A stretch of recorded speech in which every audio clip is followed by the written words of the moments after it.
Sim. Sim. Beleza, então. Bom dia, pessoal. Tudo bem? Fernando aí foi... Fernando aí começou, né, dando essa introdução de quem é o Douglas. Mas eu sou assim como vocês, né? Um estudante alucinado por evidências científicas, tá? O meu trabalho é em volta disso. Eu sou fisioterapeuta, tá bom? Sou professor universitário, dou aula aqui em Fortaleza na FADAN, que é a Faculdade das Américas, dou aula em diversas pós-graduações aí pelo Brasil, sou especialista em treinamento funcional, condicionamento, esporte e reabilitação, sou especializado no tratamento da coluna e dores crônicas, sou quiroprata, eu tenho um livro que está lá na Amazon, que é o Hérnia, A Verdade que Você Não Sabia.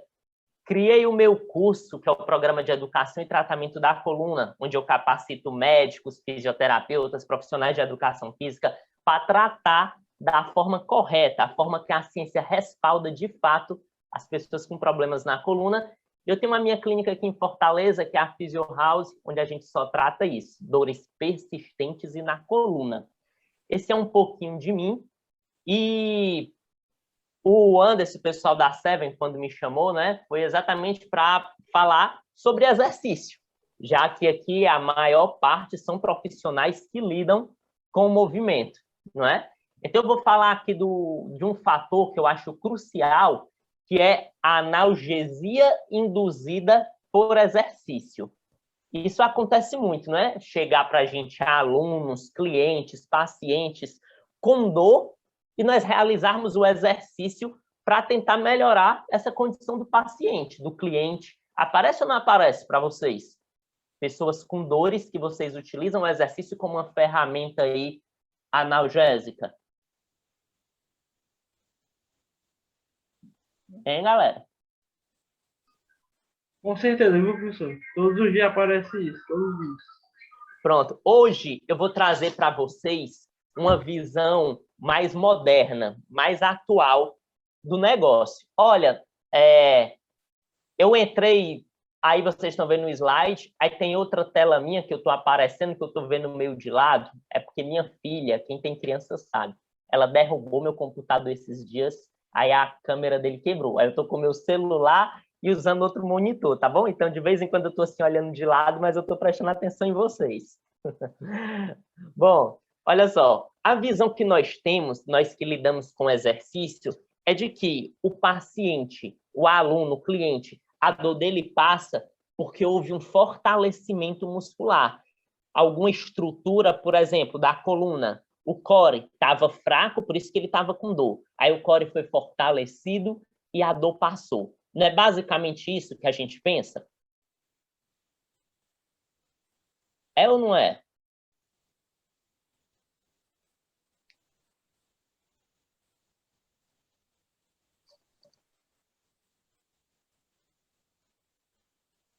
É, né?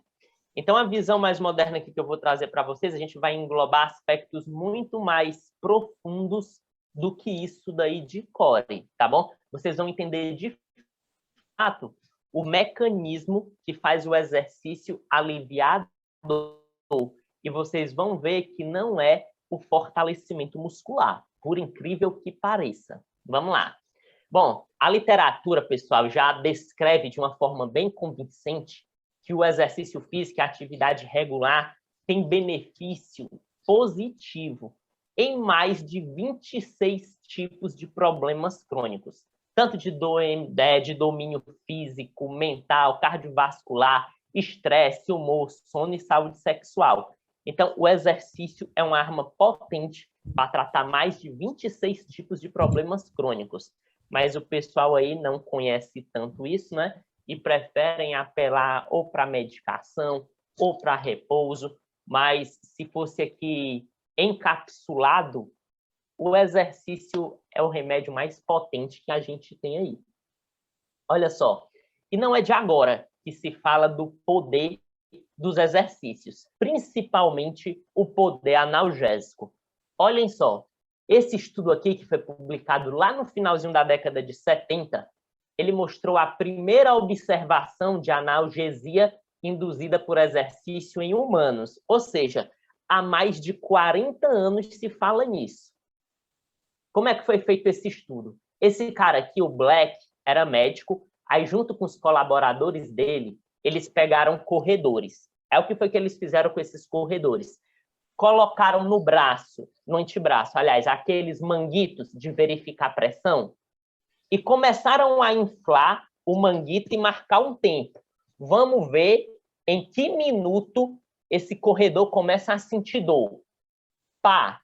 O nome disso daí eles chamaram de pain times, que era o tempo que ele começava a sentir dor. Aí marcaram. Vamos lá, ele começou a sentir dor com 1 minuto de inflação. Agora vai correr. Vamos ficar 40 minutos correndo.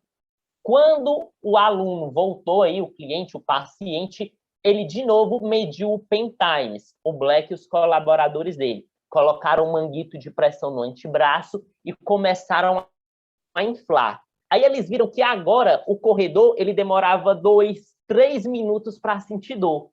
Ou seja, o limiar de dor, quando a dor começava, demorou após a corrida de 40 minutos. Então, a partir desse estudo em humanos, a gente percebeu, olha só, a atividade física tem o poder de modular a dor. Sem fazer o exercício, ele sentiu a dor bem rapidinho, insuflando o manguito. Depois que ele fez o exercício, a corrida, ele demorou muito mais para sentir dor. Então, olha só, esse negócio serve para analgesiar. Depois dessa descoberta do Black e dos colaboradores deles, diversos outros estudos apareceram fortalecendo essa relação de analgesia e de exercício. E apesar, pessoal, da maioria dos pacientes não acreditarem nisso, dos clientes, isso acontece de verdade. Eu vou mostrar para vocês já já outros estudos que mostraram pessoas que praticavam atividade física, como demorava para a dor começar, como elas sentiam menos dor. E isso não é só conversa aqui de aula, não. Olha só esse estudo aqui. Esse estudo ele mostrou que a maioria dos pacientes com dores crônicas encaminhados para um tratamento multidisciplinar, eles não esperam que os exercícios aliviem as suas dores. Eles esperam que com o exercício a situação passe a piorar. Já aconteceu isso com vocês? De vocês darem uma proposta ali de realizar o exercício para o paciente que está com uma dor na coluna, uma dor no ombro, aí ele, não, vai bem devagarzinho, senão vai piorar, ou não é hora da gente fazer exercício, que eu tenho medo que machuque mais. Já aconteceu com vocês? Eles terem essa expectativa negativa acerca do exercício? E isso não é um fato isolado. Apesar da gente já ter a literatura descrevendo há mais de 40 anos que o exercício tem poder analgésico, ainda hoje as pessoas elas não acreditam no poder analgésico do exercício. Olhem só. No estudo, eles pegaram mais de 500 pessoas que foram encaminhadas para um hospital universitário lá da Dinamarca. E fizeram assim, ó. Galera, nós vamos aplicar um exercício de baixa intensidade para você que está com dor. Um exercício bem fraquinho. Desses 500, pessoal, 58%, mais da metade, acreditaram que iam ter mais dores, mesmo fazendo um exercício de baixa intensidade. Então, mesmo com exercício fraquinho, eles esperam que piore a situação. Depois, em outro grupo, eles fizeram assim. Galera, vamos aplicar aqui um exercício médio, tá bom? De média intensidade. Não é fraco e nem forte. 75% desses pacientes acreditavam que eles iriam ter mais dor se eles fizessem um exercício de nível médio de intensidade. E quando foram explicar, olha, pacientes, nós iremos fazer com vocês um exercício forte, de alta intensidade. Praticamente 90% esperavam ter mais dor. Pessoal, então, existe, de fato, uma expectativa negativa acerca do exercício, tá bom? E isso não é invenção do paciente, do cliente, isso não é um medo besta, isso é realmente algo que é generalizado porque o pessoal não entende, de fato, como é que funciona o exercício no alívio da dor. O que é que a gente ainda pensa? É porque o músculo fica forte? É porque o músculo fica mais hipertrofiado, que isso alivia a dor. Aí vocês imaginam uma pessoa que está machucada. A visão que ela tem é de que se o músculo vai ficar crescendo, ele vai apertar esse machucado e vai piorar a situação. Porque qualquer pessoa que está com machucado, se você tacar o dedo, se mexer no machucado, ele não piora? Então, quando a gente tem essa visão física acerca da analgesia, então realmente gera uma expectativa negativa, porque se o músculo vai crescer, se o músculo vai trabalhar em um lugar que está doendo, ele vai apertar e ele vai machucar mais. Então, é isso que a gente tem que entender, que não é o responsável pela analgesia. E a partir deste ponto, vocês vão conseguir explicar de uma forma melhor o que faz aliviar a dor do paciente e, consequentemente, a gente vai conseguir ter uma adesão melhor. Tranquilo? Se tiverem alguma pergunta durante a aula, podem fazer, tá bom? Libera o áudio aí e pode fazer. Bom, a pergunta das pessoas, elas têm uma expectativa negativa acerca do exercício. Quanto mais intenso o exercício, mais eles esperam piorar a condição, não é? Então, me diga uma coisa, essa expectativa, ele esperar que piore a situação, isso tem o poder de modular o efeito do exercício, pessoal? Aquela pessoa que tem medo de fazer, quando ela faz, será que vai piorar a condição? Aquela pessoa que, não, o exercício vai dar certo, quando ela faz, realmente dá certo? O que é que vocês acreditam? O que o aluno de vocês esperam tem o poder de atrapalhar ou não a aplicação do exercício no alívio da dor?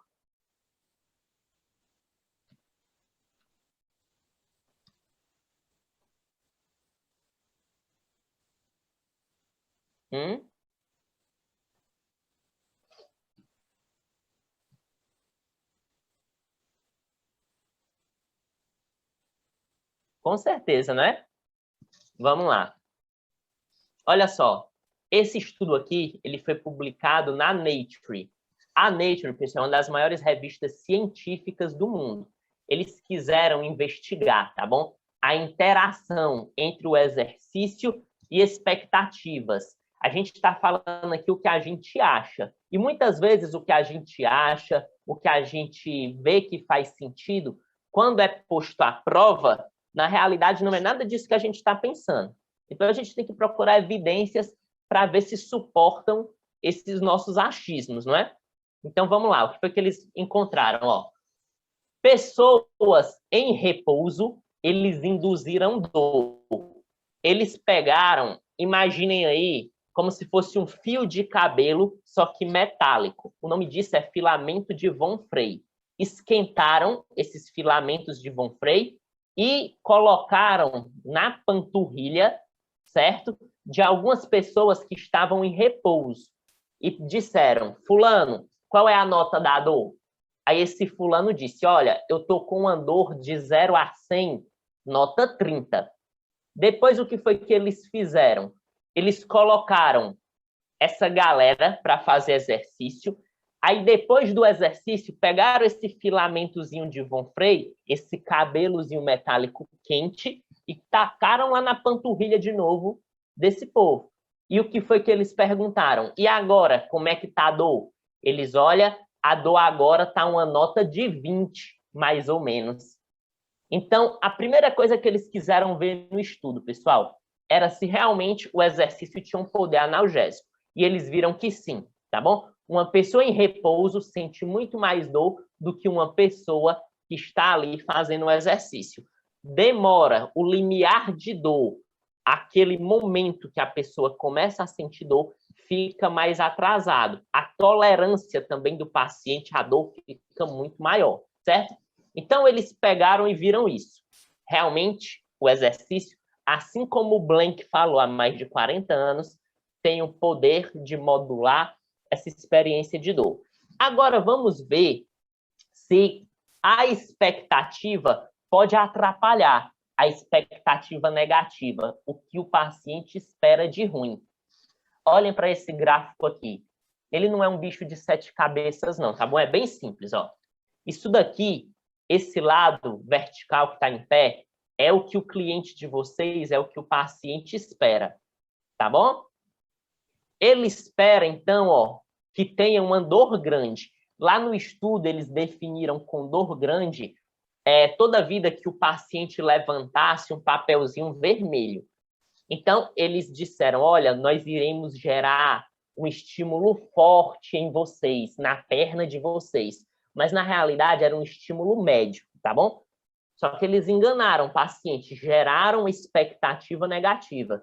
Aí os pacientes levantaram lá os papeizinhos vermelhos. Meu Deus, ele vai dar um estímulo forte, então a dor vai ser forte. Mas, na realidade, eles deram um estímulo médio. Mas olha o que foi que aconteceu. A dor, o efeito nocebo, né, a percepção negativa deles, realmente de dor, ó, foi alta. Olha, o gráfico subiu e foi lá para 40. Eles esperavam uma dor alta e realmente eles sentiram uma dor alta. Mas foi dado um estímulo médio que já tinha sido testado previamente e as dores que eles sentiam, pessoal, era exatamente entre 10 e 20. Então, deram um estímulo para eles sentirem uma dor entre 10 e 20, mas eles sentiram essa dor 40. Por quê? Porque eles tinham uma expectativa negativa, porque os pesquisadores disseram que eles iriam sentir muita dor, porque era um estímulo forte. Então, o exercício que era para analgesiar, que era para aliviar a dor, não serviu de nada. A expectativa negativa dos pacientes anulou o efeito do exercício. Entenderam? Essa galera, eles disseram, vocês vão sentir muita dor, tá bom? Depois que eu colocar esse filamento de Vonfrey na perna de vocês. Vão fazer o exercício? Eles foram fazer o exercício. Quando voltaram, é agora. Toma a agulhada na perna. Eles sentiram uma dor imensa, uma dor forte. E não era para eles sentirem. No próprio estudo não mostrou que o exercício analgesia? A conclusão, então, que os autores tiraram foi que o que o paciente espera tem o poder de anular o efeito analgésico do exercício. Então, a gente já começa a refletir o seguinte, pessoal. Será que realmente a analgesia, o alívio da dor que ocorre quando a pessoa faz o exercício, é realmente pelo trabalho muscular em si? Se fosse, pessoal, pelo trabalho muscular em si, podia ter inúmeras expectativas negativas que, mesmo assim, iria ter um efeito analgésico, já que o paciente está mexendo o músculo. Mas olha só, mexeram com o estado psicológico do paciente e a analgesia induzida pelo exercício foi cancelada. Então, será que o exercício ele não faz estimular alguma coisa no sistema nervoso central que faz a dor aliviar? Porque se fosse puramente muscular, a expectativa não ia ter anulado o efeito do exercício. Então, a gente já começa a ficar com essa pulguinha atrás da orelha. Tudo tranquilo até agora? Faz sentido o que eu estou dizendo aqui para vocês?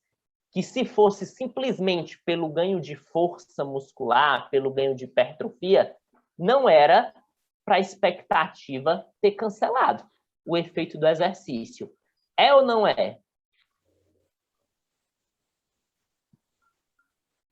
Portanto, fiquem ligados, tá bom? Porque assim como o exercício pode gerar analgesia, as expectativas têm o poder de anular, de alterar a analgesia, tá bom?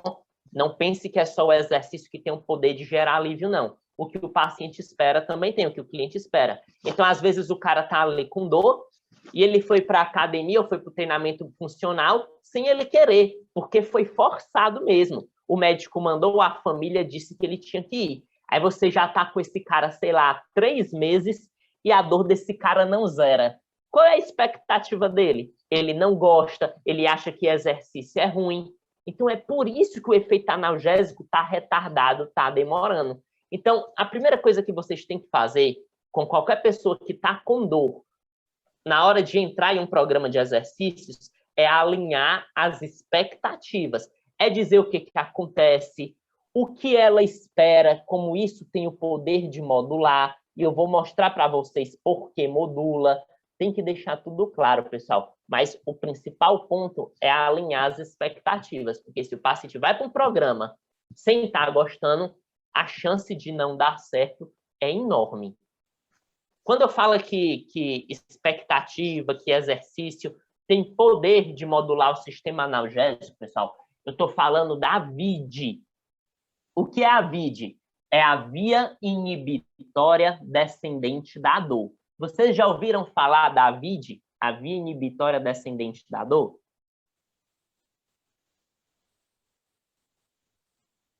Alguém aqui já ouviu falar? Ou não, da VID?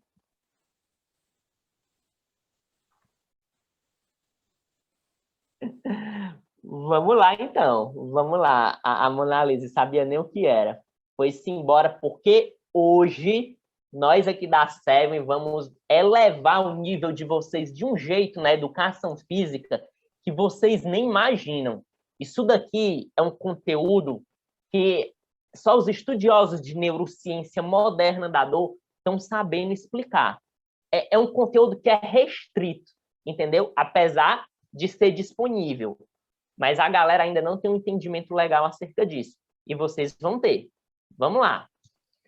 Essa via inibitória descendente é como se fosse a farmáciazinha interna do nosso corpo. Nosso corpo ele tem uma farmáciazinha interna. E essa farmácia, pessoal, ela mora no nosso sistema nervoso central, tá bom? E do mesmo jeito que ela tem o poder de aliviar a dor, que é um sistema que a gente chama de top-down, que é de cima para baixo, do cérebro para a periferia, essa VID ela também tem o poder de aumentar a percepção de dor. Então, ela tem o poder de aliviar, de ser uma farmácia, ou de piorar a situação, certo?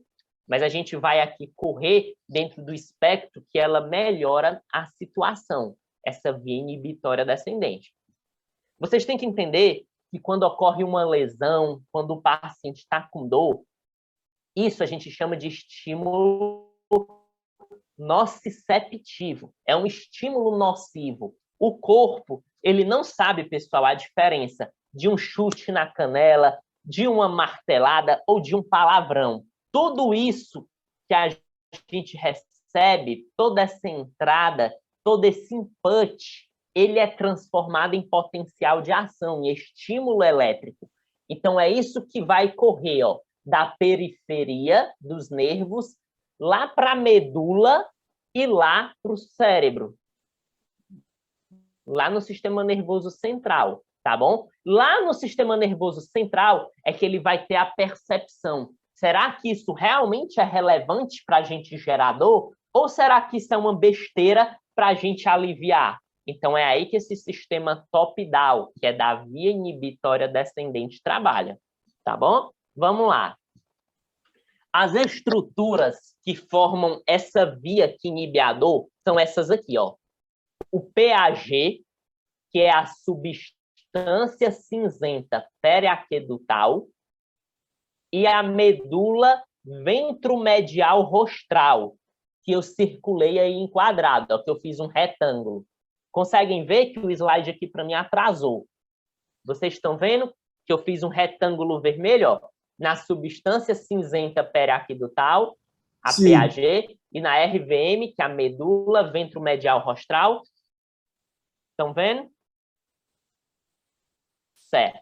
E olhem só, vocês também percebem que existem um monte de setas, ó, azuis e verdes, ó, que elas batem aqui na PAG, certo? Olha só, essas setas verdes, pessoal, na região frontal do cérebro, no córtex pré-frontal, são regiões ligadas a aspectos psicológicos, cognitivos, de entendimento.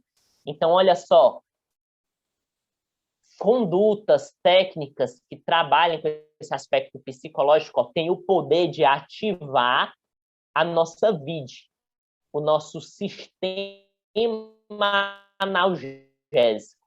Outra região, ó, essa região aqui é uma região que nós chamamos de região límbica, ligada a aspectos emocionais, da amígdala, da ínsula. Olhem só, elas também batem, ó, na PAG, que é o centro da nossa via inibidor, e a região somatosensorial, S1, SPL, que são regiões ligadas ao movimento. Olha só, em setas azuis, ó, elas também acabam desembocando na nossa farmáciazinha interna, que fica lá no tronco cerebral. Então, prestem atenção. Movimento, técnicas psicológicas, estado emocional, tudo isso tem um poder de modular a percepção de dor do paciente, ou de melhorar, ou de piorar a situação. Vocês já ouviram falar disso? Isso faz sentido para vocês? Quantas vezes uma pessoa com dor, quando se estressou, sentiu mais dor? Vocês mesmos, quando estiveram estressados, não sentiram mais dor? E o estresse, pessoal, ele é o quê? Ele é um fato, ele é um input, ele é uma entrada totalmente psicológica, mas teve o poder de ativar o nosso sistema interno de alívio da dor e piorou a condição, porque, mais uma vez, não esqueçam disso, esse sistema interno, ele tem o poder de aliviar ou de piorar a condição. E o que vai fazer ele piorar ou melhorar a condição são todos os registros que tem guardados no cérebro. Registro de estresse no trabalho. É algo bom ou é algo ruim? É algo ruim. Então, o córtex pré-frontal vai mandar mensagens aqui, ó, para o tronco cerebral, que é para ele ativar células ON, que são células que pioram a percepção de dor, que vocês vão conhecer já já. Agora, se o estado psicológico lá no trabalho, ele está com dor, aí tem uma galera que acolhe ele, uma galera que vai cuidar direitinho, que sabe que não é frescura, que vai mandar ele para casa. Então, é um estado psicológico legal. Então, o que é que vai acontecer? Vai ativar as células OFF, aqui do tronco cerebral, da medula ventromedial rostral. E essas células OFF vão matar as entradas nociceptivas, as entradas ruins. Então, a dor vai aliviar. Estão bugando ou está tudo tranquilo, pessoal? Aqui vai ficar melhor de vocês entenderem esse sistema. Certo? Vamos lá. Mais uma vez, não tem diferença de contratura muscular, de pancada na canela, de martelada, de um palavrão. Tudo isso vai ser ruim, tá bom?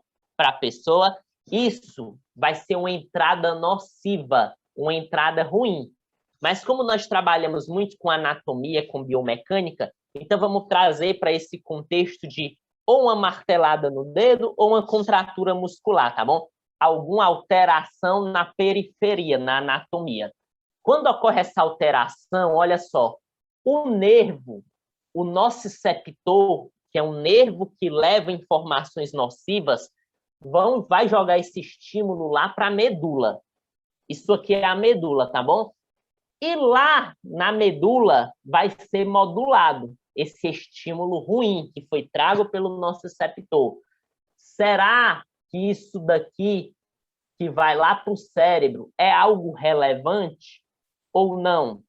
Por exemplo, uma pessoa que tem uma contratura muscular, uma pessoa normal, e começa a sentir dor, uma pessoa que não é atleta.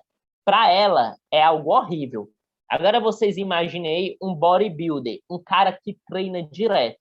Uma contratura muscular para um bodybuilder é algo comum, é algo que faz parte do trabalho dele.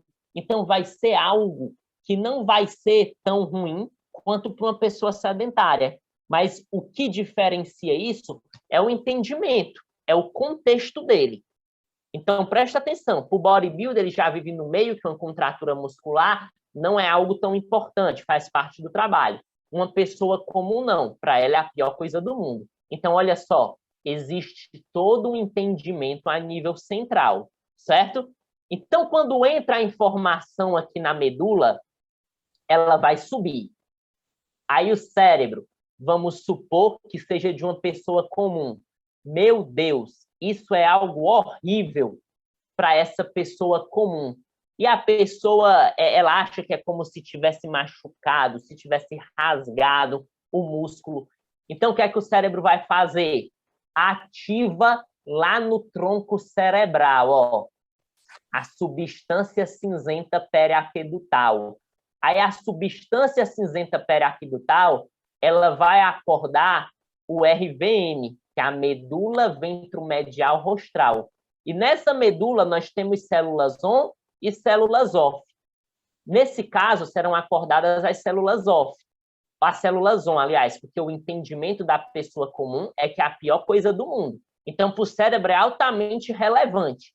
Então, as células ON, ó, elas vão chegar aqui na medula junto com a contratura muscular e eles vão intensificar esse estímulo. Então, a percepção de dor do aluno de vocês vai ser muito maior, certo? Agora, imaginem o seguinte, é o bodybuilder, certo? O entendimento lá do bodybuilder é de que isso é uma besteira, certo? Então, olha só, o cérebro vai acordar a nossa via inibitória descendente, a VID, começando pelo PAG, a substância cinzenta periaquedutal. A PAG, ela vai cutucar a célula OFF. Aí a célula OFF é a célula que desliga a contratura, a entrada nociva ruim, e vai fazer com que a dor alivie, com que esse estímulo nocivo ele não suba com mais força.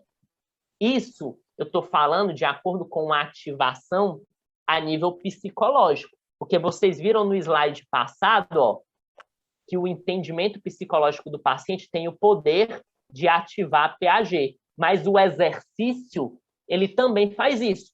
Quando o paciente está sedentário, essas vias aqui, ó, relacionadas ao movimento, que mexem no PAG, elas vão estar fraquinhas, não vão ter força para acordar.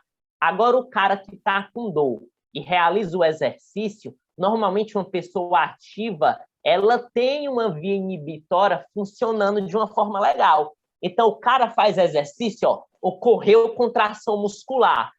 Então, essa galera aqui relacionada ao movimento começa a cutucar, a perturbar a nossa via inibitória descendente, a PAG. Aí, ó, PAG, acorda, ó, vai lá e mexe nas células OFF da medula ventromedial rostral, que é para fazer com que diminua o estímulo nocivo, o estímulo que vai gerar dor.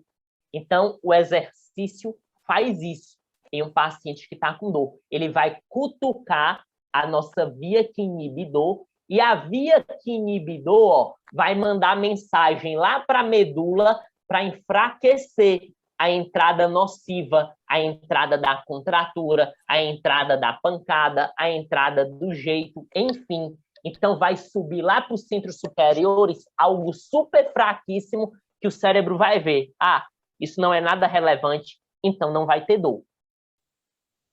É isso que acontece, pessoal, quando realiza o exercício de uma forma geral. Claro que tem os efeitos a níveis periféricos, que eu vou mostrar já já, a nível local do músculo, mas o principal responsável por fazer a analgesia é esse sistema aqui, que é um sistema inibidor endógeno, que é um sistema de dentro, nossa farmácia interna, que é a via inibitória descendente da dor. Vocês entenderam como é que o sistema funciona? Alguma pergunta até agora?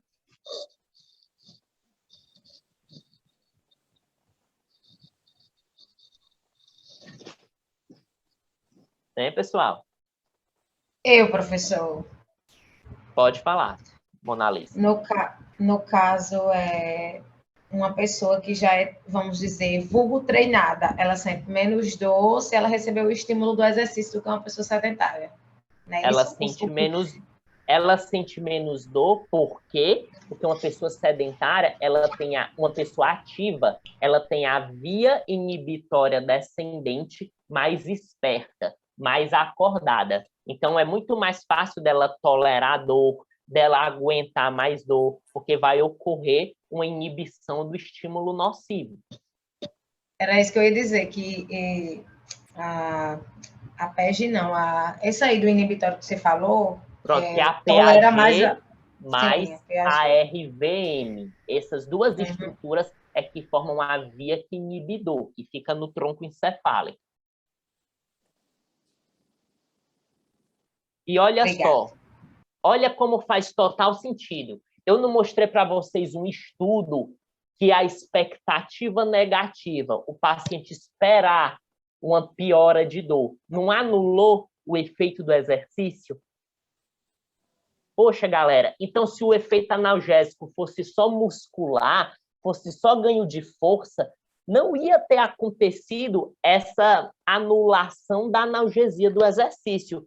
Se anulou, pessoal, é porque existem outras vias, outros locais que também acordam o nosso sistema analgésico. Então, o sistema, pessoal, ele é muito mais central do que periférico. É porque por a gente trabalhar com anatomia, com movimento, com biomecânica, tudo a gente tenta justificar nisso. É porque o cara ganhou força, é porque o cara hipertrofiou. Aí vocês podem me perguntar assim, Douglas, então por que o cara estava com dor, sei lá, dor no cotovelo? O cara tinha 33 centímetros de bíceps. Agora o cara está com 36 centímetros de bíceps e a dor passou. Pessoal, o ganho de hipertrofia e força é algo secundário. É algo que vai acontecer. O exercício, ele não tem só esse efeito a nível morfológico, entendeu? O exercício ganha força, ganha hipertrofia, o exercício ele é anti-inflamatório, ele libera citocinas anti-inflamatórias, o exercício gera efeitos a níveis psicológicos também, a níveis comportamentais. O exercício ele atinge mais de 26 tipos de problemas, de incapacidade. Então, quando o paciente ganha hipertrofia ou ganha força lá no cotovelo, enfim, isso foi algo secundário. A dor não aliviou por causa disso. A dor aliviou porque o exercício com as expectativas negativas ou com as expectativas positivas acordaram o nosso sistema inibidor de dor, tá bom? É porque culturalmente, exatamente, Monalisa, a gente só pega na biomecânica e no core. É porque eu não coloquei nessa aula, mas eu mostro no meu curso, que é o Programa de Educação e Tratamento da Coluna, diversas evidências científicas, inclusive é o projeto do meu mestrado que a gente está trabalhando. Como força de core não tem nada a ver com dor e nem com alívio da dor. Esse é o projeto lá do meu mestrado que a gente está desenvolvendo lá em Pernambuco. E já tem evidências que mostram isso, tá bom? Que o suporte do alívio da dor é em volta disso, de um efeito neurofisiológico, pessoal. Liberação de opioides endógenos, que vocês sabem, liberação de sistemas nitrenérgicos, noradrenérgicos, serotonérgicos, citocinas anti-inflamatórias. Com as mãos tudo junto, travado, como se tivesse com dor. Aí, calma aí, repete a pergunta. Tava para ir lá pegar na mão dele e mandar ele ajeitar, só pra... Repete a pergunta, não entendi.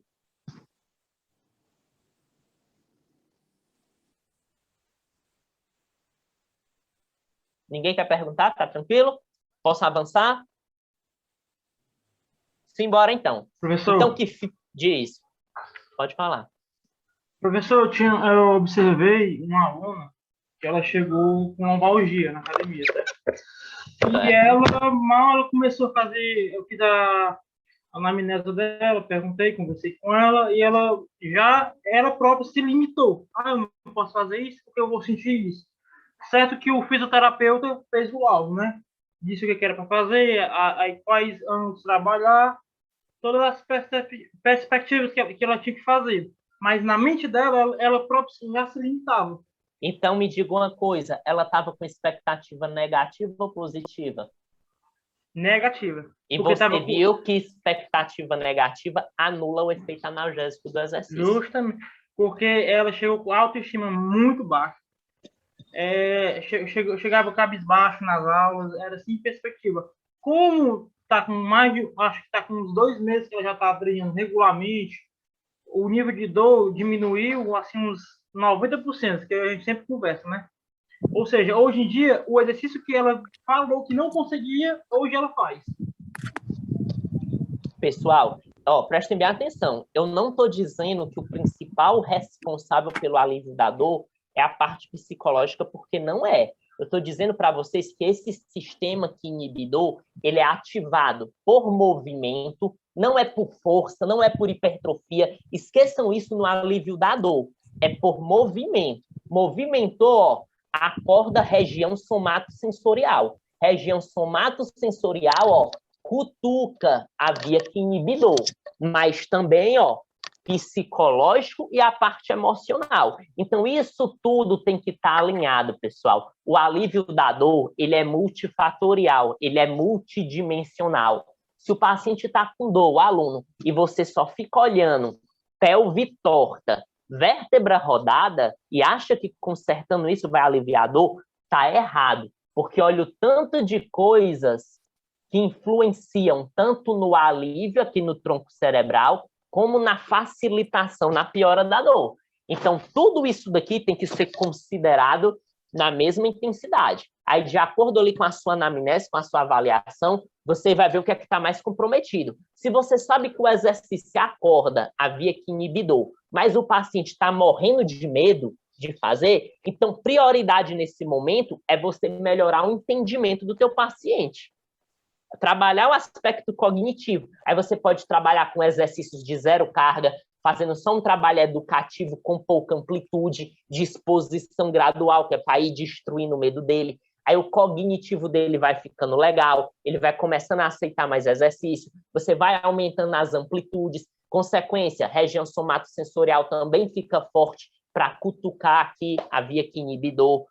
Entendem como é mais ou menos o pensamento? É tudo integrado. Não é porque vocês e eu, da fisioterapia, nós somos profissionais do movimento, que a gente vai excluir esses outros fatores, não. Porque não chega para a gente só osso e só músculo, não. Chega alguém com comportamento, chega alguém com entendimento, chega alguém com medo. Isso tudo tem que ser trabalhado. Faz sentido?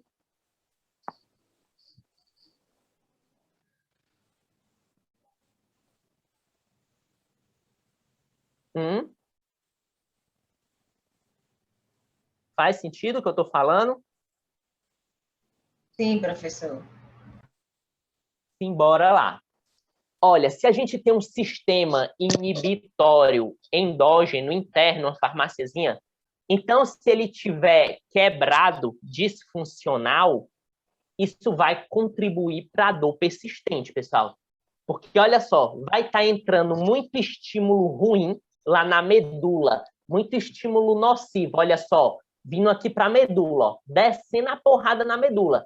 A nossa via que deixa esse estímulo mais fraco está quebrada. Então, esse estímulo aqui vai ter todo o caminho livre para perturbar o cérebro com força e fazer a dor persistir. Então, uma via defeituosa faz com que o estímulo nocivo, o estímulo periférico, ele seja mais forte e fique mais persistente. Então, olha, tua dor está contigo há mais de 3 meses, é porque teu quadril está torto demais, é porque tua vértebra está torta demais, é porque teu glúteo médio está fraco demais. Não tem nada a ver, pessoal. É multifatorial. A via que inibe dor, que é a principal responsável, está fraca. Além disso, vocês vão ver, um paciente com dor persistente, ele tem diversas outras alterações a níveis centrais. Diminuição de receptor opioide, diminuição de massa cerebral cinzenta ou branca, tem uma neuroinflamação. A gente vai ver já já. Olha só, para ficar fácil de vocês entenderem o que eu estou dizendo. Vamos supor que o cara está com uma dor no cotovelo, certo? Está no bíceps, mas imagina que está no cotovelo. É o estímulo nocivo, o estímulo ruim. Ele chega na medula, aí o que é que vai acontecer? A medula está com caminho livre. Toma, cérebro, a pancada aqui de dor. Olha como tá forte, como tá grossa a setinha. e ele não está com uma via que inibidor disfuncional fraquinha, ó, chega a seta tá fininha, ó. Então, a nossa farmáciazinha não vai ter o poder de aliviar a dor do cotovelo, porque ela está muito fraca, a farmácia. Então, o estímulo nociceptivo, o estímulo ruim, ó, vai ficar muito mais forte. E isso é um dos motivos que faz a dor persistir. Douglas, então por que tem ponto gatilho? Então por que está tenso, pessoal? Isso é uma consequência da percepção de dor do cérebro. Se o cérebro percebe que está entrando muito estímulo nocivo, então ele vai arrumar um jeito de proteger a estrutura, de proteger a periferia. Então vai limitar o movimento, vai gerar contraturas, vai gerar ponto gatilho. Isso tudo é consequência. O que acontece? Muitos profissionais, o paciente está com dor, é porque tem um ponto gatilho, é porque está tenso, libera. Você libera e alivia. Mas na outra semana o paciente já está falando contigo de novo, porque isso não trata, pessoal. O tratamento tem que ser em volta de deixar essa via que inibe dor, principalmente nos pacientes com dor persistente crônica, essa via tem que estar em ponto de bala, funcionando perfeitamente. Tá bom? Ponto gatilho, tensão muscular, isso tudo é consequência, que faz a dor amplificar também, certo? Mas não é o que está gerando de fato, porque a percepção de dor está toda aqui no cérebro, pessoal. Isso daqui é só um estímulo que entra. Aí você viu esse estímulo, vamos supor que foi uma martelada. Você sabe que quem leva uma martelada pode quebrar o dedo, pode sangrar, pode perder o movimento da mão. Então, olha todos os registros que você tem de uma martelada. Então, a gente tem todo um caminho aqui para o cérebro receber esse estímulo da pior forma do mundo. Agora, se você for um pedreiro ou um carpinteiro que é acostumado com martelada, você sabe que isso faz parte do trabalho, sabe que isso pode acontecer. Então, quando acontecer essa martelada, chegou lá no cérebro, opa, não é algo tão ruim. A gente sabe que isso pode acontecer, que fazia parte. Então, ele vai ativar com mais força a via que inibe dor, porque quem manda em toda a ativação do estímulo nocivo ou da inibição é o sistema nervoso central, pessoal. São os registros, são as expectativas, tá bom? Olha só, o paciente que está com dor persistente, tem diversos estudos que mostram que ele tem excesso de contração da musculatura do tronco, do core, pessoal. Então, o cara já está com dor persistente, ele entra num mecanismo que a gente chama de medo e evitação, que foi descrito pelo Vlaien, lá na década de 90, 1994. E esse comportamento evitador faz com que ele se proteja demais, com que ele tenha um comportamento mal adaptativo. Aí os músculos ficam tudo duro, tudo preso, tudo travado. E isso aumenta a percepção de dor. Aí tu imagina, o cara tá com dor há 3 meses, aí você vai lá e fica fortalecendo o core do cara. Pessoal, fortalecer o core, você vai aumentar a ativação muscular. E o cara que tá com dor, ele já não se movimenta de forma lenta? Ou vocês veem algum aluno de vocês que tá com dor lombar, por exemplo, se movimentando rápido? Todo mundo com dor se movimenta devagar, pessoal, se protege. Quando você fortalece o core do cara, você está estimulando com que mais ele tenha essa musculatura fraca, que mais o movimento fique lento e devagar. Mais atrase a situação. Tá bom? Olha só. Pessoas com dores persistentes, olha, elas têm uma diminuição de opioides endógenos, que são substâncias que aliviam a dor, uma das substâncias. Tem aumento da inflamação no cérebro. Olha só, tem alteração na anisotropina fracionada, ó. Alteração na anisotropina fracionada. E no N-acetilaspartato, que é esse NAA, isso daqui mostra redução de massa cerebral, tanto dos neurônios como de massa encefálica também. Então, percebem como uma pessoa com dor persistente tem muito mais alteração a nível central, pessoal, do que muscular. Vocês têm que entender isso. Uma pessoa com dor crônica, o problema está lá no cérebro. Está tudo inflamado, as sinapses, as ligações, a transmissão de informação está alterada. ele tem pouco receptor que recebe endorfina, dinofina, serotonina. O cérebro dele lá não está recebendo essas substâncias que vão aliviar a dor. Então, o problema está aí. O que você está vendo lá na periferia de contratura muscular, de tensão de ponto gatilho, é só uma consequência para proteger, para diminuir a movimentação. O problema real está aqui. E você tem que consertar isso daqui, que é para voltar a funcionar a via inibidor. E como é que você conserta isso daqui? Com a prática regular de atividade física, olha só, sistema somatosensorial, cutuca PAG, com estado psicológico legal, cutuca PAG, com estado emocional legal, cutuca PAG. Então, isso tudo tem que estar legal.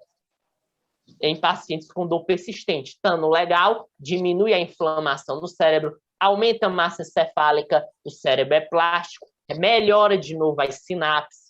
Entenderam? O problema não é só a diminuição da força da via inibidor, não.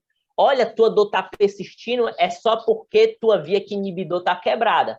Não, não é só por isso. A gente também tem inflamação, redução de opioide. Pessoal, é um monte de coisa que faz a dor do paciente persistir. E vocês têm que estar cientes disso daí. Tudo bem? Se fosse só muscular, pessoal, se fosse só fraqueza muscular, só tensão muscular, ia ser muito fácil tratar pessoas com dores persistentes. Mas olha só, de 2 em 2 anos é publicado um estudo, que é o estudo de carga global de doença. Toda vez que é publicado, dor lombar é a causa número 1 de incapacidade no mundo de mais de 300 doenças. Bota diabetes, bota hipertensão, bota fibromialgia, bota o que você quiser. Dor na coluna é a que mais tira as pessoas de suas atividades. De 1990 até 2015, aumentou em 54% o número de pessoas incapacitadas por dor lombar. E olha só, de 1990 a 2015, pessoal, o tempo passou, tudo se modernizou. Então, por que é que só está aumentando o número de pessoas incapacitadas por dor lombar? Se é só fortalecer o core, é só fazer liberação, então por que está aumentando, pessoal, o número de pessoas que estão se acabando com dor na coluna? Porque não é só isso. Olha o que acontece no sistema nervoso. Via que inibidor quebra, inflama, diminui massa, sinapses alteram, o paciente fica com comportamento evitador, medroso, se movimenta pouco, se abaixa lento, usa só o joelho, não dobra a coluna. É um problema que é multifatorial. E vocês têm uma ferramenta que é o exercício, que com o exercício vocês conseguem trabalhar isso tudo. O psicológico, o emocional, o cognitivo, o movimento. O cara está com medo. A literatura científica mostra que a melhor estratégia é exercício de exposição gradual. O cara não consegue fazer um stiff até lá embaixo, tá bom, mas ele consegue, pessoal, pegar na mesa dele. 10 graus ele consegue. Então, começa com isso. Vamos lá, 10 graus, 10 graus, 10 graus de flexão de tronco. Agora, acelera esses 10 graus. Ele se empolga, ele vai perdendo medo. De 10, vamos descer para 45 graus agora. Vamos lá, devagar, devagar. Acelera, acelera, acelera. Ele vai ganhando confiança. Então, você acabou de trabalhar um aspecto emocional, que é o medo, com exercício. Porque muitas pessoas falam assim para mim, Douglas, então eu vou ter que ser psicólogo? Se você tem uma visão fechada do exercício, onde você só enxerga força e hipertrofia, então, infelizmente, você não sabe prescrever exercício. Porque com exercício eu destruo o medo dos meus pacientes.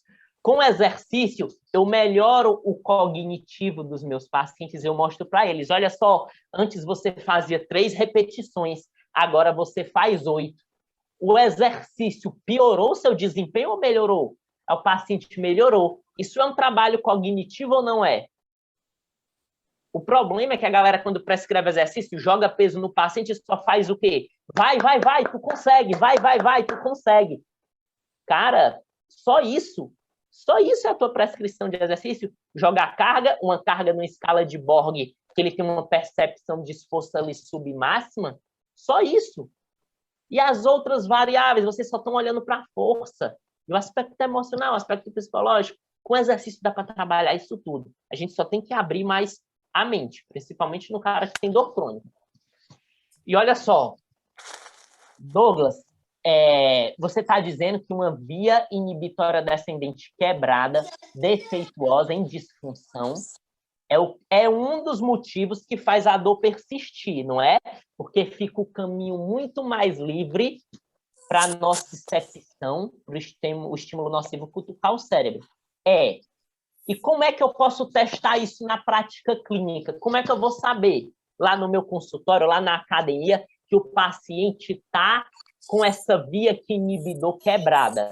Pessoal, fazendo alguns testes. Isso daqui é um vídeo, mas infelizmente, quando a gente bota para rodar aqui no Zoom, ele trava, ele não roda. Então, eu vou explicar para vocês como é esse teste. O primeiro teste é um teste de somação temporal. O que é somação temporal? É quando tem acúmulo de estímulo nocivo. Se está acumulando estímulo ruim, é porque a galera que inibe dor não está fazendo com que esses estímulos morram, com que esses estímulos parem. Significa que quem leva estímulo ruim está muito forte. Então, como é que vocês testam isso daí? Vocês vão pegar uma caneta ou uma tesoura, algo pontiagudo mesmo, e vocês vão gerar uma dorzinha leve no paciente, no aluno de vocês, na mesma frequência e na mesma intensidade. Vamos supor, velocidade 2. Imaginei o creu, a dança lá do creu, né? Para dançar creu tem que ter disposição. Então, imaginem lá, uma velocidade 2 lá do creu, ó. Com a mesma frequência, velocidade 2 e a mesma força. Cutuca lá. Vamos supor que é a coluna do paciente, ó. Cara, se vocês estão indo na velocidade 2 com a força 2, é para ele sentir só a força 2. Mas um paciente que está com a via quebrada, ele vai sentir essa dor aumentar.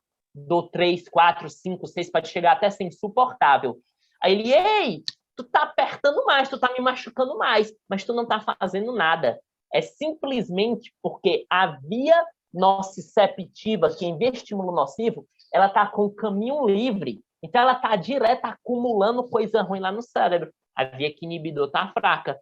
Então o primeiro teste é esse, de somação temporal, que é para você ver se a via nociva, que manda informação ruim, ela está facilitada, ela está forte. Entenderam esse teste de somação temporal? A gente vai para o próximo agora.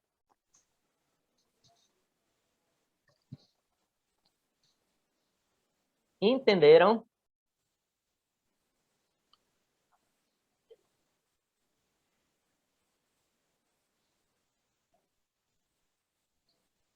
Feedback, pessoal. Quero saber se vocês estão entendendo aí a situação. Beleza. Vamos lá. Agora, primeiro teste esse de somação temporal. Olha só, vocês não vão usar em todo aluno de vocês, não. Isso, pessoal, a gente utiliza mais em pessoas que estão com dor persistente, dor há mais de 3 meses e que tem alteração de sensibilidade, tá bom? Aí a gente utiliza esses testes. Alteração de sensibilidade, por exemplo, se você, como agora, na somação temporal, você dá um estímulo fraco e a percepção de dor do cara é a maior do mundo. Ele está no estado que a gente chama de hiperalgesia, que é quando ele sente o estímulo nocivo mais forte do que ele é. Ou se o paciente está no estado de alodinia, que é quando você faz um carinho e ele grita de dor. Eu não sei se vocês sabem, mas tem pessoas assim, que quando o vento bate na pele, sente dor. Quando recebe um carinho, sente dor. Quando veste a roupa, sente dor. É porque o sistema nervoso central ele está altamente sensibilizado. A vide disfuncional, tudo inflamado. Então, todo estímulo que chega lá na medula vai ser interpretado como algo ruim. E ele sente dor pra caramba. Isso é alodinia. Alguém aí levantou a mão. Querem falar alguma coisa?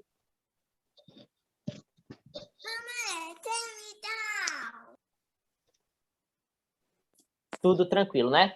Então, presta atenção. Principal ponto para vocês verificarem se a via inibidor está disfuncional, tá bom? É um paciente que está com dor persistente há mais de 3 meses e se tem essas alterações aí de sensibilidade, tá bom? Às vezes nem precisa ter alteração de sensibilidade, mas se você vê que a dor está lá por muito tempo e que qualquer coisinha ele reclama, ele diz que está doendo demais, testa a via aqui inibidor, certo? E testa também a via nociceptiva, com somação temporal. Testa e vê se chega forte o estímulo lá. Agora você vai testar a via inibidor, que é com um teste que a gente chama de CPM, que é o teste de modulação condicionada da dor. Você gera um estímulo doloroso no paciente, em quem não tem dor, né? Mas no caso o paciente chegou para você com dor, certo? Você mediu, o paciente me diz a dor aí no teu joelho, de 0 a 10. Aí o paciente, eu estou com a dor 10 no meu joelho, tá horrível. Aí o que é que você vai fazer? Em uma região distante, você vai aplicar outro estímulo doloroso. Uma água muito gelada, uma água quente ou apertar, enfim.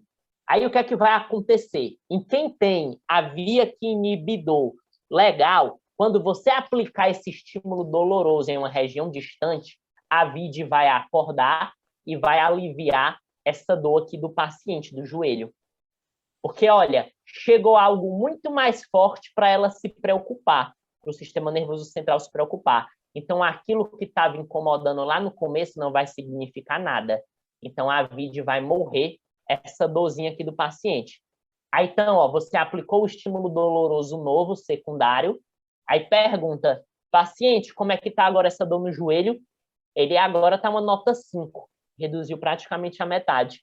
Por quê? Porque a VID, a via inibidor, está funcionando. Agora você aplica o estímulo doloroso em outro local. Aí reavalia lá o que dói. Douglas, a dor era 10, agora está 9, está 8. Então a VID está fraquinha. Tá bom? O cara está com dor, aplica outro estímulo doloroso em um local distante e reavalia. Isso é o teste que você utiliza para saber se o sistema analgésico do paciente está legal. Douglas, eu não entendi porra nenhuma. Então, eu vou mostrar para vocês em um ambiente de poucos recursos, que vocês não têm boas ferramentas. Mais vídeos aqui, só que não dá para passar pelo Zoom, né? Porque trava. Então, eu vou explicar. Deixa o paciente deitado, vamos supor que seja na coluna. Vocês vão pegar uma tesoura ou alguma coisa pontiaguda também e vão gerar um estímulo doloroso. Vamos supor que seja uma pressão nota 2.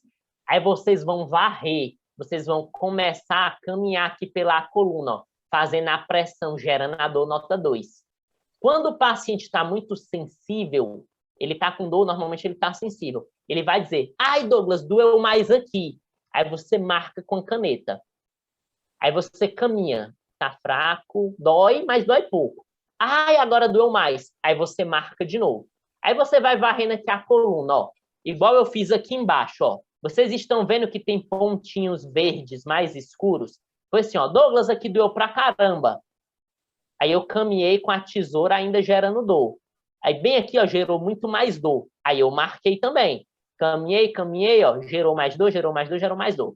Aí eu fechei com a caneta, ó. Olha o espaço de dor que o paciente estava. O espaço de hiperalgesia. Eu dei um estímulo que gera dor, mas ele sentia mais dor em determinadas regiões. Isso é hiperalgesia, tá bom? Um estímulo doloroso, em outros lugares ele é sentido mais forte, tá bom? Aí eu fechei aqui, ó, o espaço doloroso. Aí o que foi que eu fiz com esse paciente depois que eu tenho esse registro? Eu coloquei ele para fazer um exercício intervalado. Um Tabata. Pronto, não sei se vocês, provavelmente vocês conhecem, né? O Tabata, a gente alterna lá. Durante 20 segundos, o paciente vai dar a vida intenso. Tá. Aí ele vai descansar 10 segundos. 20 segundos intenso, tá. E 10 segundos fazendo o exercício devagar. Isso daí durante 8 repetições, certo? Só que normalmente eles não aguentam, não. Isso daqui você fazendo por 1 minuto já é o suficiente. Quando você dá o estímulo forte, o exercício intenso, o sistema nervoso autônomo simpático faz com que o coração, ó, se agite, certo? Aí quando você diminui a intensidade, sistema nervoso autônomo parasimpático quer que o coração diminua os batimentos cardíacos. Então, vai ter uma jorrada, o sistema nervoso vai jorrar um monte de substâncias analgésicas. Então, é nessa hora que a VID vai trabalhar. Aí, jorrou as substâncias analgésicas. Paciente, deita de novo. Agora, vamos avaliar de novo. Aí, você vai pegar a sua tesoura lá, ou a coisinha pontiaguda, e vai varrer de novo o caminho. Em quem tem uma via boa, ele não vai mais sentir dor, ó, nessas regiões que estão pintadas de verde. Ó. Esse meu paciente, essa minha paciente, ela sentiu dor só onde estava rosa.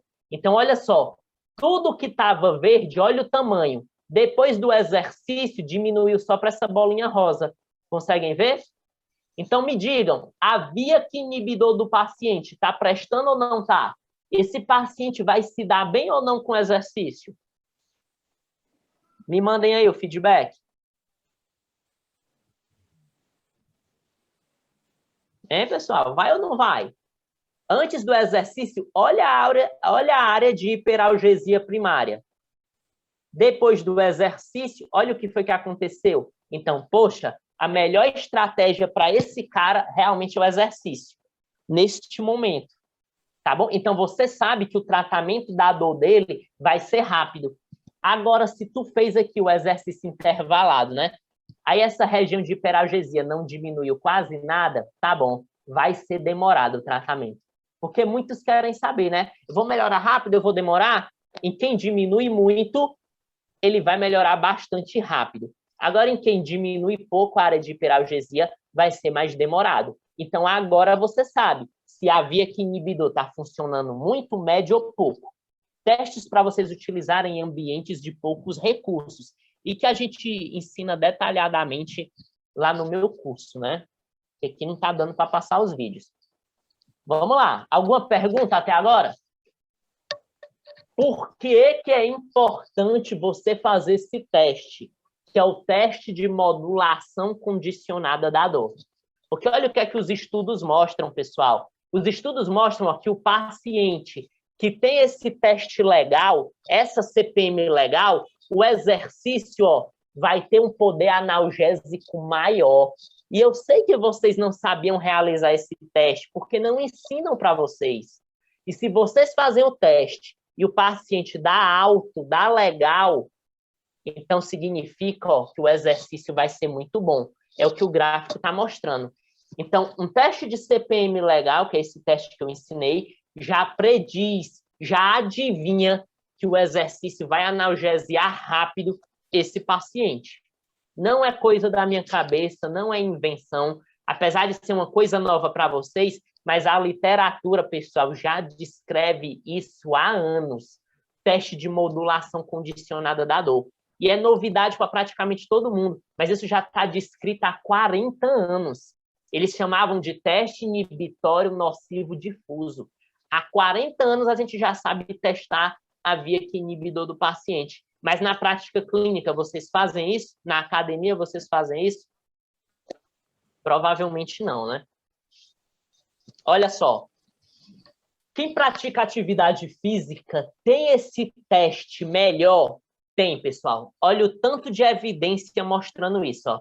Indivíduos que participam rotineiramente de atividade física demonstram a CPM, o teste de modulação condicionada e tolerância à dor melhor do que quem é sedentário. Então, por isso que tratar uma pessoa de dor, uma pessoa que já é ativa, é muito mais rápido e é melhor, porque ela tem uma via inibidor acordada. Entenderam? A atividade física regular muda o estado dessa nossa via inibidor e o sistema imunológico, pessoal. Acelera, eles ficam muito mais fortes.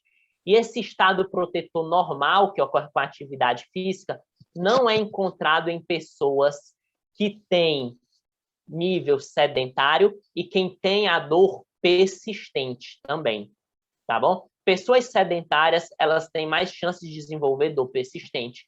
E pessoas com dor persistente, elas também têm uma VID mais fraquinha. Tranquilo? Olha a literatura científica mostrando. Estou mostrando estudo de 2012, pessoal. Há quantos anos? Quase 10 anos. Estudos mais recentes de 2014 também. para vocês, eu quis botar esses que é para vocês verem que isso não é um assunto novo. Tá bom? Alguém quer perguntar alguma coisa? Estou vendo aí 2 mãozinhas levantadas, Jusicléia e Matheus.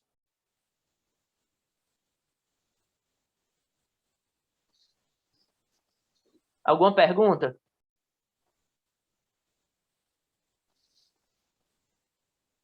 Vamos lá, pessoal. Alguma pergunta para o Douglas? Vamos tirar, vamos aproveitar o momento. Vamos aproveitar, pessoal, porque olha só, esse nível aqui de conteúdo, como eu falei para vocês, pode estar, a gente está esticando um pouquinho, mas a gente termina. É um conteúdo, pessoal, de nível de mestrado, de doutorado, que a gente comenta lá. É neurociência avançada. Então, pode ter certeza que o que a Seven está oferecendo aqui hoje para vocês não é qualquer um que sabe. Vamos lá, separem as perguntas que aí vamos continuar aqui o assunto. O exercício, ele não atua de forma sistêmica, mas ele também atua, pessoal, de forma local. Nós estamos conversando de um entendimento avançado de exercício. Não é aquele entendimentozinho básico de ganho de força e de hipertrofia, não. É algo maior do que isso. Olha, localmente, que é o que a gente é acostumado, né? Quando o cara está com dor, vamos fortalecer o core. Se está com dor no cotovelo, fortalece bíceps e tríceps. Se está com dor no ombro, fortalece manguito. A gente foca muito em local. Mas o local, ele também tem o efeito neurofisiológico, certo? De alívio da dor. Não pelo ganho de hipertrofia e força, porque não é isso que alivia a dor. É porque acontece isso daqui, ó. O exercício local, ele tem o poder, pessoal, de diminuir a fosforilação, a produção dessas unidades aqui, ó, NR1 e NR2, que está nesse receptor, ó, o NMDA, que é o N-metil-D-aspartato. Douglas, o que é isso? Esse receptor é um receptor que recebe o NMDA, o N-metil-D-aspartato, e esse é o receptor dele. Para quem não sabe, o NMDA é um neurotransmissor que irrita mais o sistema nervoso. Como ele irrita mais o sistema nervoso, a percepção de dor vai ser maior. Quando você faz o exercício, os receptores opioides vão estar fortes, vão estar recebendo forte os opioides. Então, os opioides vão se ligar em seus receptores com mais facilidade e isso vai diminuir a produção do NR1 lá no receptor do NMDA, que é a estrutura que piora a dor, que facilita a irritação do sistema nervoso. Olha só, pessoa sedentária, o receptor está recebendo o NMDA, o NR1 está trabalhando pra caramba e, consequentemente, ó, o sistema nervoso fica mais facilitado, irritado e gera dor. Numa pessoa ativa que está trabalhando com exercício, olha o que acontece. O receptor vai parar de produzir o NR1, não vai ter facilitação e a dor vai diminuir. É isso que acontece, tá bom? Lá na VID, a via que inibe dor, tá bom? Aí, olha só, quando acontece isso daqui, é ativado as células ON, tá bom? As células ON, elas vão estar recebendo muito NMDA, esse NMDA vai facilitar o nervo e vai fazer o paciente sentir mais dor. Quando o paciente é ativo, lá na VID, a medula ventromedial rostral, ela tem as células OFF. Então, as células OFF vão liberar os opioides, que vão desligar o NMDA, que é o irritador do sistema nervoso, e vai diminuir a dor. Porque vocês lembram que eu falei de células ON e de células OFF? São ativadas e são desligadas? É dessa forma aqui. Com o exercício, ele desliga, ele vai trabalhar nas células OFF, porque vai acabar a produção de NR1. Então, vai lá para a medula um estímulo que vai matar a dor. Certo? E as células ON vão fazer a dor aumentar, porque vai produzir mais NR1. E isso facilita o estímulo nocivo. Tá bom? Olha só, embora a analgesia induzida por exercício seja bem documentada na literatura, pessoal, nós temos várias hipóteses, várias coisas que fazem a dor aliviar, vários sistemas. A gente conhece só o sistema opioide, mas tem o sistema serotonérgico, noradrenérgico, endocannabinoide, nitrégico e de citocinas anti-inflamatórias. Hoje, na literatura, o sistema mais aceito que ativa a via que inibidor e que trabalha localmente lá nos músculos são todos esses sistemas aqui, tá bom? Tudo ao mesmo tempo.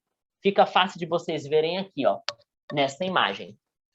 Todos esses sistemas, eles vão ativar lá no nosso receptor, tá bom?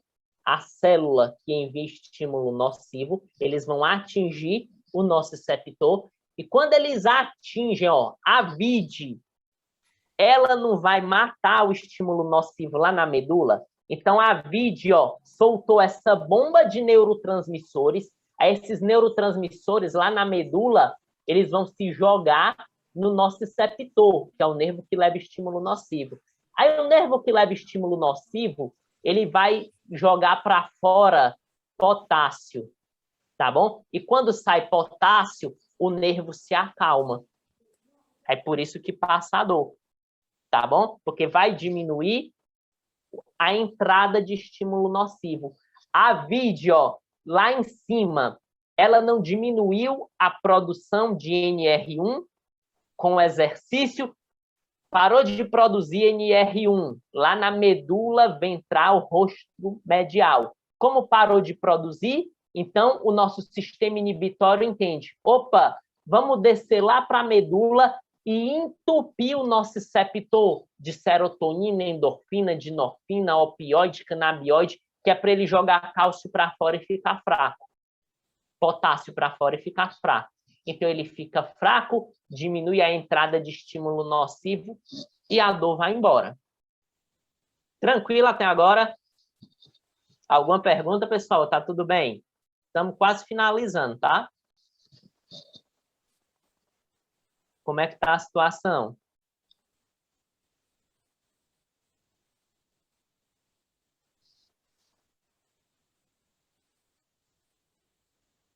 Perguntou a Mona Lisa. Professor, o exercício pode, eu acho que alterar, né? Alterar totalmente a dor de pacientes treinados e não treinados? Quem é treinado tem uma via que inibidor melhor, mais forte, vai embora a dor mais rápido. Quem não é treinado, quem não pratica atividade física, tem uma VID mais fraca, então é mais demorado um pouquinho da dor ir embora. Tá bom? Vamos lá. O que acontece dentro do neurônio que leva informação nociva? Ó? Ele está lá, ó, parado. Ele começa a despolarizar, a entrar num estado de potencial de ação, certo? Então, começa a entrar sódio dentro da célula nociva. Aquela bomba de sódio e potássio que a gente vê lá no comecinho da faculdade, entra sódio, ó. Então, quando entra sódio, a célula nociva começa a disparar estímulo lá para a medula, ó. Mas aí a VID, ela está trabalhando. A VID vai descer e vai jogar um monte de sistema nesse nosso receptor. Opioide, endorfina, dinorfina, serotonina, e vai fazer, pessoal, que o nervo comece a fechar os canais de sódio e abra os canais de potássio.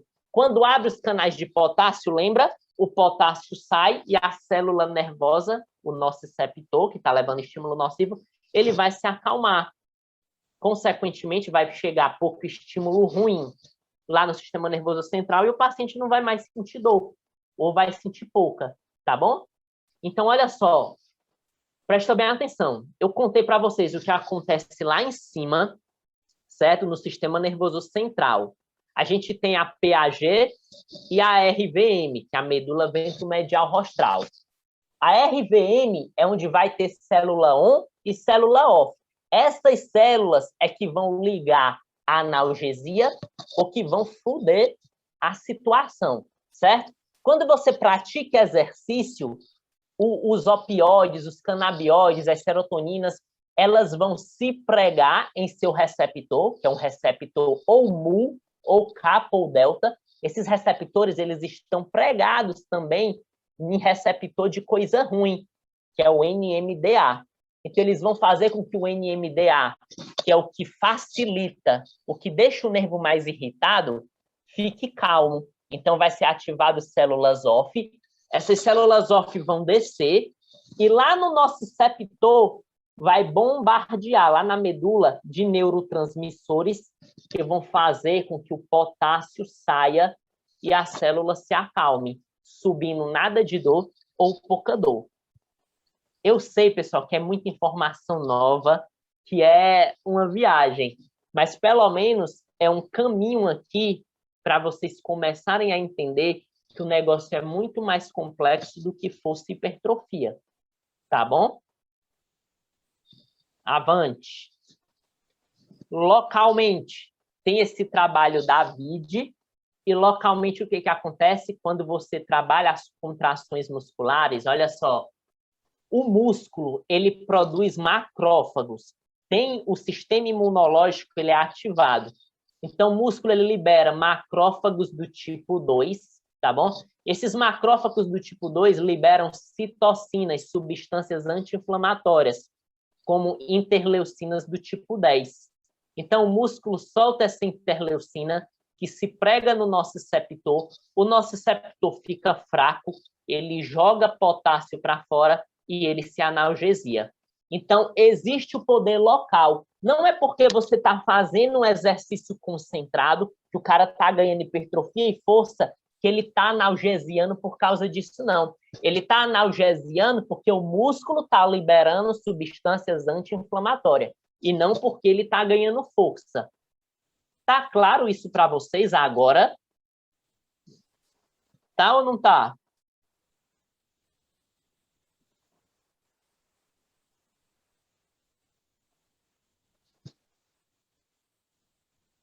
Olha só, mas de todo jeito, a gente sabendo que o exercício tem um poder analgésico, vocês têm que ter calma na aplicação do exercício.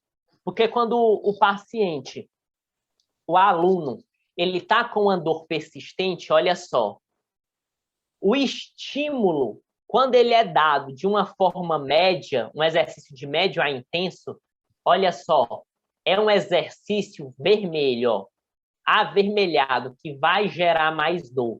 Então, em um paciente, para a gente ter um efeito analgésico, ó, a melhor forma é a gente começar com exercícios de baixa intensidade, ó.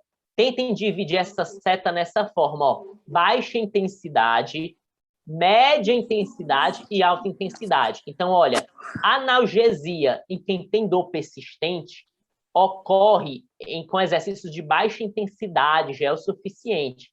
Se você jogar de uma vez esse paciente em exercício de média e alta intensidade, realmente isso vai gerar uma entrada maior, uma facilitação maior de estímulo ruim. Ele vai sentir mais dor. E o paciente que já está com dor, que sente muito mais dor durante o exercício, isso vai fazer com que dificulte a adesão dele ao exercício, tá bom? Isso é diferente, pessoal, de uma pessoa saudável. Olha só, uma pessoa saudável, ela gera analgesia, ó, com exercícios até de média a alta intensidade. Você pode fazer que a pessoa sente aquele alívio. Agora, uma pessoa com dor crônica, comecem devagar. Exercício de baixa intensidade. Certo? Esses resultados indicam para a gente exatamente essa questão de modular o exercício. Em quem eu boto exercício mais forte, em quem eu boto exercício mais fraco. Porque, ó, o aumento da dor em pacientes com dor persistente é uma barreira para eles aceitarem ficar fazendo o exercício com você. Isso vai levar a um estilo de vida sedentário e isso piora a condição. Porque um estilo de vida sedentário faz a farmácia que alivia dor ficar fraca. Tá bom? Todo mundo consegue me escutar direitinho? Disseram aí que está sem áudio, o áudio aqui está liberado.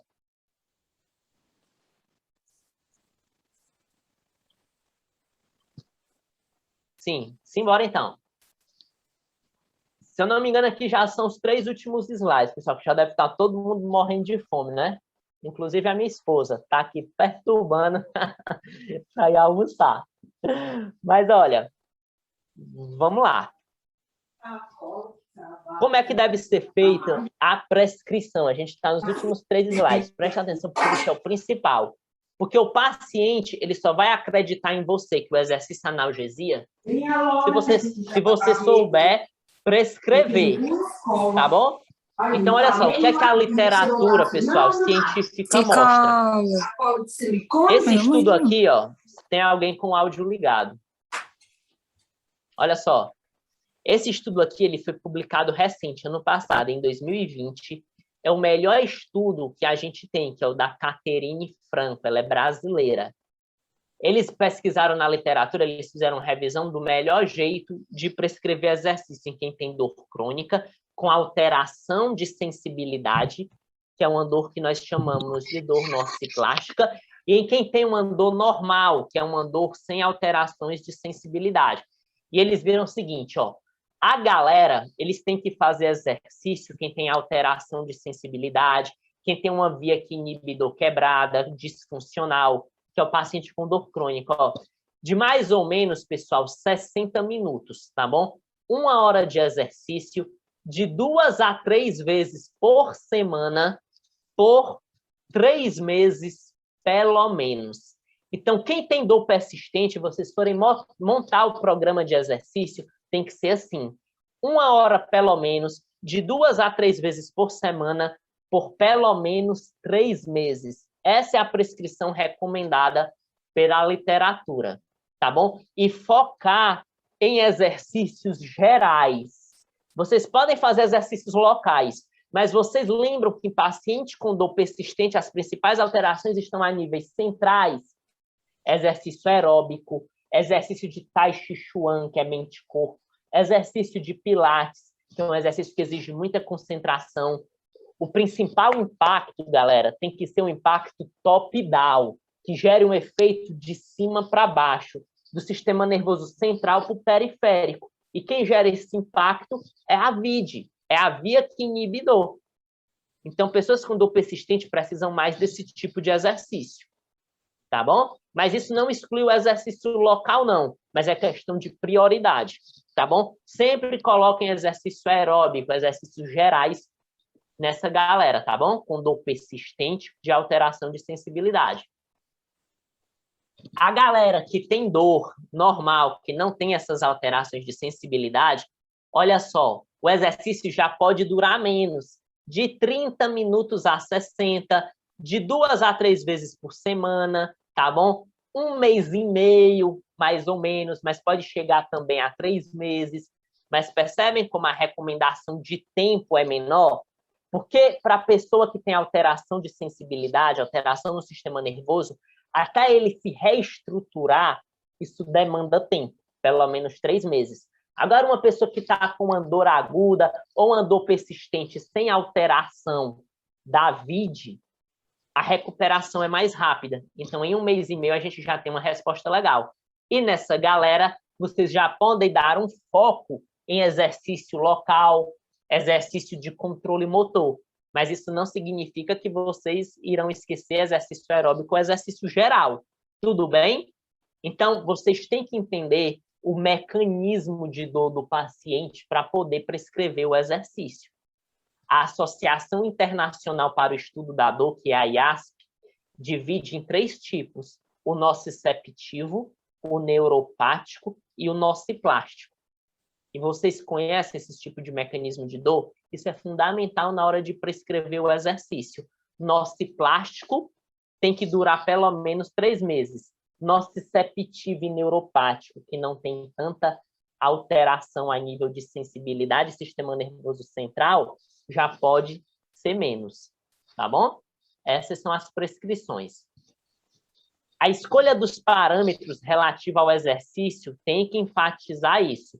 Exercício geral, para quem tem dor crônica com alteração de sensibilidade, alteração da via que inibe dor, e exercício específico, local, para quem não tem essas alterações de sensibilidade, para quem não tem a VID tão disfuncional, Então, vocês têm que ter essa habilidade de entender qual é o tipo de dor que está ocorrendo no paciente para prescrever, porque toda dor é diferente, certo? Contraindicações temporárias. Em que caso você não vai realizar o exercício no paciente? O exercício é potente, ele melhora praticamente mais de 26 tipos de doenças, a diversos níveis, físicos, mentais, psicológicos, enfim, mas existem contraindicações temporárias, saibam disso. Por exemplo, fratura. O cara quebrou coluna, quebrou braço, se você fizer exercício, você vai piorar a condição. Essa é a contraindicação temporária mais óbvia. O outro, cinesiofobia. Medo de movimento é uma coisa, pessoal, é normal. Quem está sofrendo com dor persistente ter medo de se mexer. A galera deturpou todo o entendimento. Cinesiofobia é horror, é aversão, é pavor, é algo que é muito maior que medo. É quando o aluno de vocês, ele grita, ele se treme, ele soa, ele desmaia ao pensar em movimento. Em toda a minha carreira de terapeuta do movimento, eu só peguei 2 pacientes assim. Aí eu vejo a galera pegando o paciente com medo de se mexer e diz que ele é cinesiofóbico. Não é. Cinesiofobia é aquele cara que vê uma aranha e enxerga na aranha o King Kong. Se você pegou um paciente assim, cinesiofóbico, é lá no psicólogo primeiro. Tem que ter essa reestruturação psicológica para depois você entrar com os exercícios, tá bom? Então, se o cara está se tremendo, suando, gritando, desmaiando, sem pensar em exercício, não faz exercício com ele, porque isso só vai piorar, porque isso vai aumentar a ativação das regiões límbicas e cognitivas, e isso piora toda a situação, porque o cara já entende tudo errado e já está com horror, pavor, tá bom? Outra contraindicação temporária é somação temporal. Quando você faz aquele teste de somação temporal, se você repetir muito exercício para uma direção, é como se estivesse levando muito estímulo ruim lá para o sistema nervoso central. Então, se o cara tem somação temporal, evita exercício repetido. Por exemplo, muita abdominal. Abdominal é exercício repetido. Muita extensão de coluna é exercício repetido. Então, momentaneamente, calma. Começa com exercício geral. O que você fizer repetindo demais na região que dói, em quem está com somação temporal, vai piorar. Aí você que não sabe disso vai dizer o quê? Ah, é comum, é porque a gente está começando o programa de exercício agora. Não, não é comum. Você poderia ter evitado se você entendesse desses mecanismos neurofisiológicos. Tá bom? Principalmente quem está com dor persistente. Então, exercício vai muito além de ganho de força e hipertrofia. Exercício induz analgesia, alívio de dor, modula diversos sistemas responsáveis pela inflamação e melhora a neuroplasticidade. Aumenta a massa cerebral, melhora sinapses. O exercício, se fosse dizer a melhor conduta do mundo, entre médicos, fisioterapeuta, profissional de educação física, todo mundo, a melhor conduta do mundo é o exercício. Tá bom, pessoal? Agora ele tem que ser bem prescrito. E para prescrever o exercício, não é só você entender de Borg e nem de como é que está a dor. Não é só sintomatologia e Borg. Você tem que saber como é que está funcionando o sistema que inibe dor, como é que está funcionando a via que leva estímulo ruim. A prescrever exercício para quem está com dor é muito difícil, pessoal. Não é algo simples, tá bom? Estimulem, é o último slide, a vida ativa, mesmo em quem não tem dor. Esse estudo aqui, que foi publicado em 2013, ele mostrou em uma população de mais de 4.200 indivíduos que aqueles com níveis moderados de atividade física sentiam menos dor durante a vida. Então, fazer atividade física, qualquer atividade física, certo? Isso ajuda as pessoas a sentirem menos dor durante a vida. Tá bom? Bom, basicamente, era isso que eu tinha para falar para vocês. Desculpem ter esticado um pouquinho, tá bom? Mas é porque esse assunto, pessoal, é um assunto que vocês têm que entender, entendeu? É um assunto de alto nível que vocês têm que saber que existe. Esse assunto, ele não pode ficar guardado só para o pessoal estudioso de neurociência avançada, não.